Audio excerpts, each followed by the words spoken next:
Hey guys, we're here today with Daniel McCarthy. If you ain't heard of him, make sure you subscribe to the link below. He's got a wealth by the mile. Yeah, he's stronger by the mile.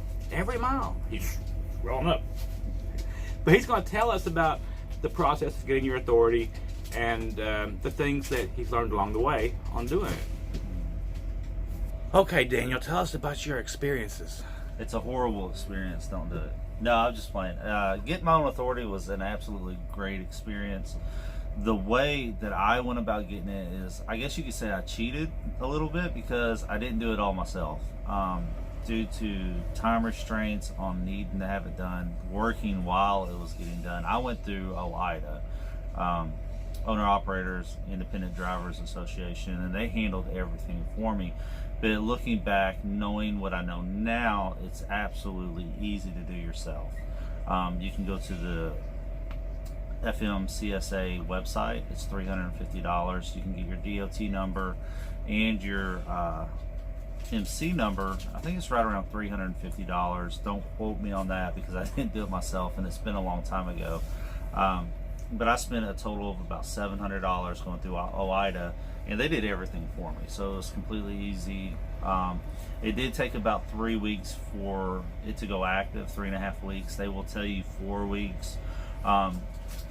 During that third week, at the beginning of the third week, you want to go ahead and get your insurance, your cargo and your liability insurance, because you have to have that for your authority to go active. So, but it's a very easy process. A little time consuming, you know, dealing with the government because they're not in a hurry doing anything. So that's how I went about doing it. But looking back, I would just do it myself. It was very easy. Now, some people actually charge a lot more than the OIDA, though. They do. I've seen over the years. So that's not a bad price, though, to get it done. Now, also going through OIDA, you're going to have be part of a drug testing consortium now, so you get that included in the price.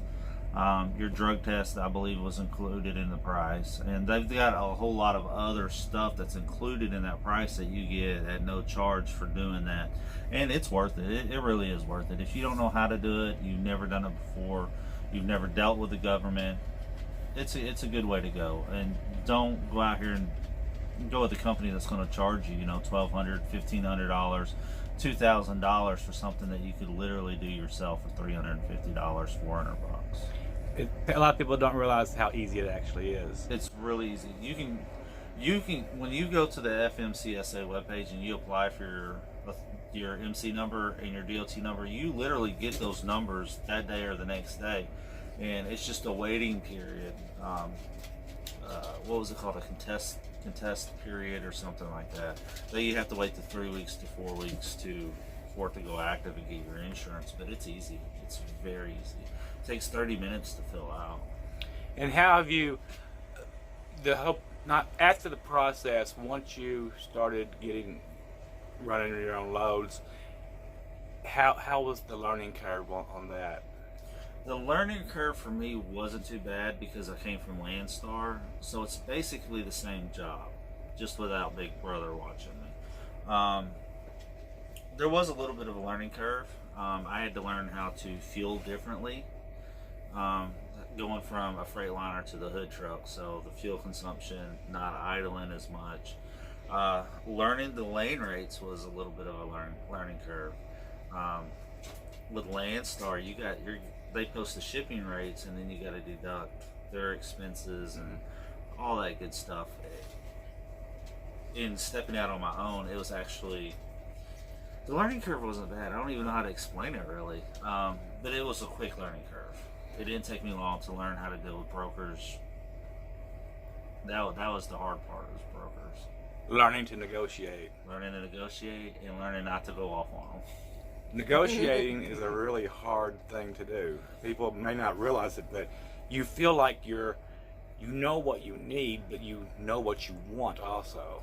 Right. But they know the same thing. Yeah, you got to go in, you got to hit them high, and you can't back down. Whatever you say, the load's going to pay $1.50 a mile, but you want $2.35. You go in, you hit them hard, you stand your ground, and always go high.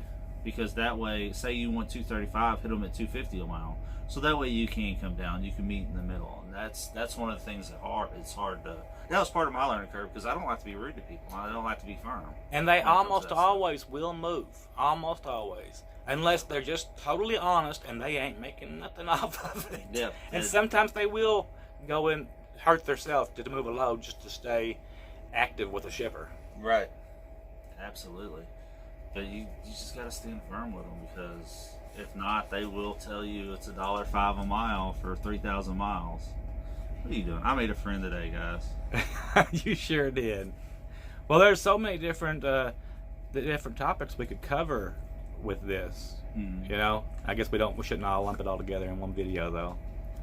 No, it don't matter. We can talk about whatever. All right. Thank you, Daniel. You're welcome.